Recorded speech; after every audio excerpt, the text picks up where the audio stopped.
ഭൂനികുതി അടയ്ക്കാൻ വില്ലേജ് ഓഫീസിൽ നേരിട്ടെത്തിയ വയോധികന് സേവനം നിഷേധിച്ചതായി പരാതി.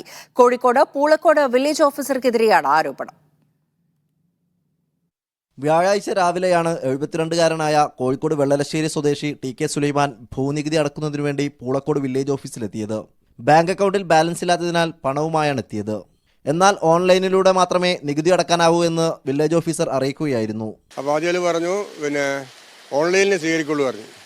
അപ്പോൾ എൻ്റെ ഓൺലൈനിൽ എൻ്റെ അക്കൗണ്ടിൽ പൈസ ഇല്ല, എനിക്ക് അക്കൗണ്ട് ഉണ്ട്, അക്കൗണ്ടിൽ കാശില്ലാത്തതുകൊണ്ട് അടക്കണം. അപ്പോൾ രണ്ടാളും പറഞ്ഞു അടക്കാൻ പറ്റില്ല. അപ്പോൾ ഞാൻ പറഞ്ഞു എന്താ അടക്കാൻ പറ്റാത്ത? അപ്പോൾ പറഞ്ഞ് കളക്ടർ പറഞ്ഞു ഇനി വയനാട്ടിൽ പോലും നികുതി എല്ലാവരും ഓൺലൈനിലാണ് അടക്കണത്, അല്ല ഗൂഗിൾ പേയിലാണ് ചെയ്യുന്നത്, നിങ്ങൾക്ക് എന്താ ചെയ്യാൻ പറ്റില്ലേ? ഞാൻ പറഞ്ഞു എല്ലാവർക്കും അറിയണമെന്നില്ലല്ലോ, ഗൂഗിൾ പേ അറിയാത്തതുകൊണ്ട് അക്കൗണ്ട് വരെ ഇല്ലാത്ത ആളുകളുണ്ട്, നിങ്ങളെ കാര്യം നോക്കിയാൽ മതി, നമ്മളെ കാര്യം നോക്കണ്ട.